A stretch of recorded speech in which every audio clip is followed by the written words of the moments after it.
was just going to ask about your experiences with the Four Nations, and are you able to take from that like some lessons to move forward with the Flyers? I'm not sure what do you mean? Well, just first off, your experience and what was it like being there and watching? Oh, it was a blast. Yeah. I wish we were on the other end of it in the final game, but no, great coaching staff, great experience all around.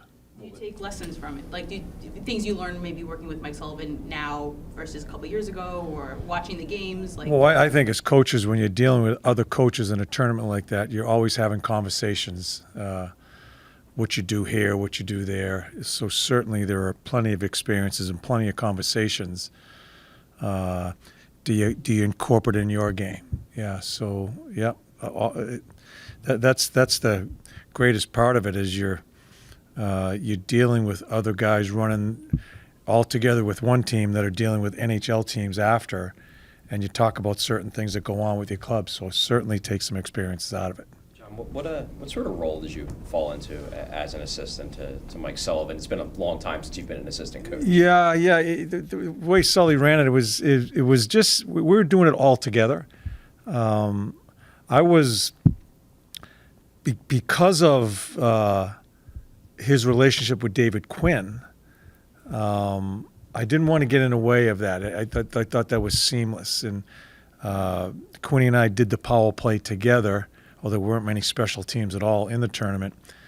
At first, I was going to do that, but I could see that language changes. You know, I tell you the vernacular when you come to hockey coaches and how you present your meetings and all that. Some of the words that are used, we laugh about it. How I see one thing and call it one thing, and Sully. Well, it just seemed like it was seamless for him and Quinny. So I kind of put Quinny in the forefront of that special team, and basically during the game looked at matches. Sully and I talked about line changes, all the things within the game. I think that's when I did more then than in the practice times. For me, it was so much fun for me to work with him in that role because I've watched him grow. I learned so much from him when I was coaching with him, and he's never my assistant. He was my co-coach. To watch him now, at my stage of my career, it was a blast. And he is, and I watch it firsthand. He is one of, if not the top coach in this league. And watching him how he does his stuff, and to be in the background and just give him a couple of thoughts, it was a blast.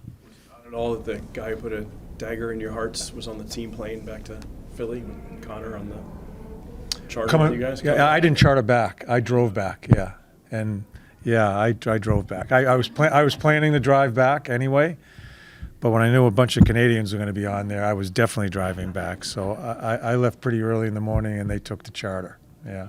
You've obviously talked about how the culture in the room, you like how it is right now. How does that help when you got two new guys coming in? You know, what happens maybe with a good room that it allows two new guys to maybe come in and hopefully thrive? Yeah, and the two new guys seem like to be all the reports we've gotten. They're two really good guys and energy, and yeah, and you can see it right away. I think that's going to be an easy thing for them to be joined in, because I think they. At this time of year, I think to get new blood in and the energy that they both bring, I think it's a really good time for our club. Grinding away, trying to stay in the hunt and just the dog days of it. To get new blood, and I watched them play.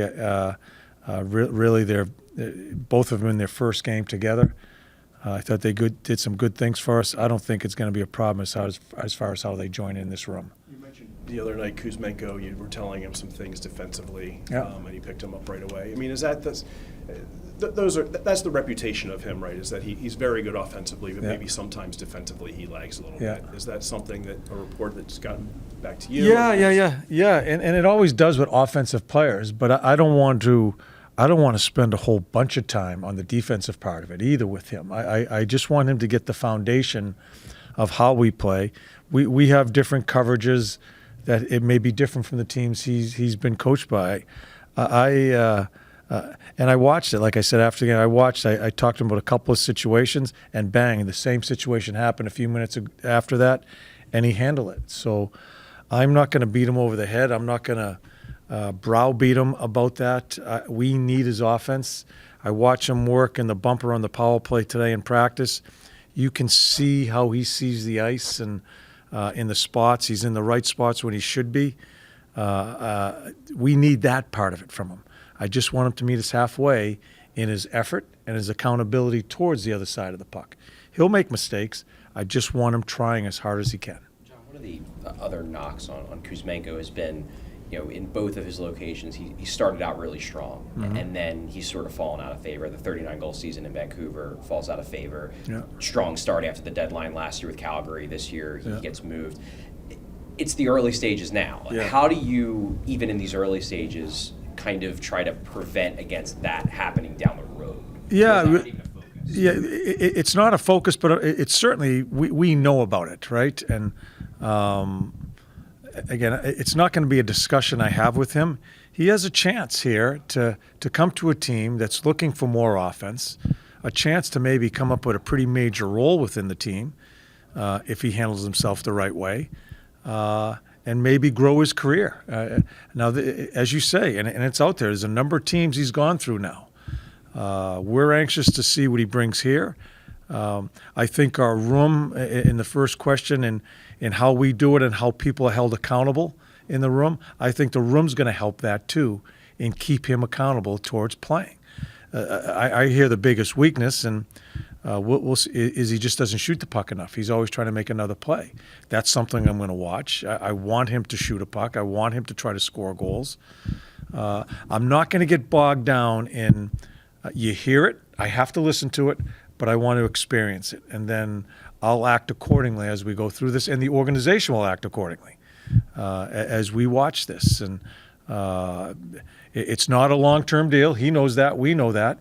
So it's a bit of an audition of what are you? Can you help us? Do you want to help us? You're going to show us if you want to help us by his attitude and how he plays. And then we'll make a decision from there. Tippett said that move down the left side for the goal kind of restored his confidence. He knew he's all the way back after that layoff. Can you talk about that? Yeah, I hadn't played a long time. A number of guys haven't played. Pales, Pelch hadn't played. He's been stuck in bureaucracy and those type of plays, and it's just one hell of a shot. And but just him taking off, and I think it was Kulak he beat. Great stick, a good chunk by Coots. Everything about the play was a good play, but I can understand what he's saying. When you miss that much time, and I think he was a little inconsistent even before his injury, to come back and score and to have that line play the way they did, I think helps all three of them. I think Kevin was talking about Coots. He makes, as I watched it, he makes a lot of small plays people don't see. You could see his confidence grow as the game went on because that line had the puck a lot, and we're a big reason why we're in that game. So I think it helped all three of them, including Mish, too. How good was it to see Ryan Paling back? And obviously when you deal with something as significant as he dealt with the head injury, he didn't seem tentative. No, and that's the key thing. The head injuries, it's something we stay away from. We don't ask a lot of questions. It's tough to even really get involved and try to push them back in the lineup. Sometimes you have guys with injuries and they're okay, but they might be a little sore. We try to push a little bit, but when it comes to that, we leave it up to him. So I don't think there was any hesitation in his play. His speed is important up the middle of the ice for us as far as what he brings there. Missed him killing penalties. So I thought the line had some good moments in the game. I watched Pelche have a scoring chance in the second period, just misses. They brought some energy.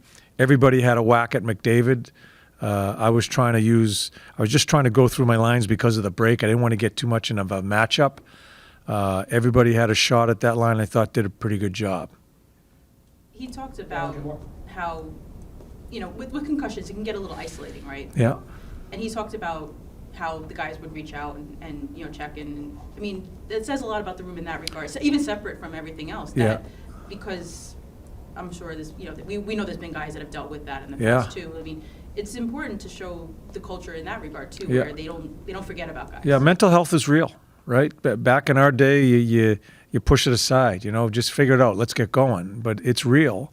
And I don't poll the players, but I think he's very well liked. I watch how they pal around and do stuff, and I think he's very well liked. And it's good. I'm glad to hear that guys were checking in on him, and I knew they would. But that's kind of that's when you leave them alone and let them. I stay totally out of it with Pales because I left it to the medical people, and I didn't want him to feel any pressure from me. It's hard discussions, right? Because you don't see it.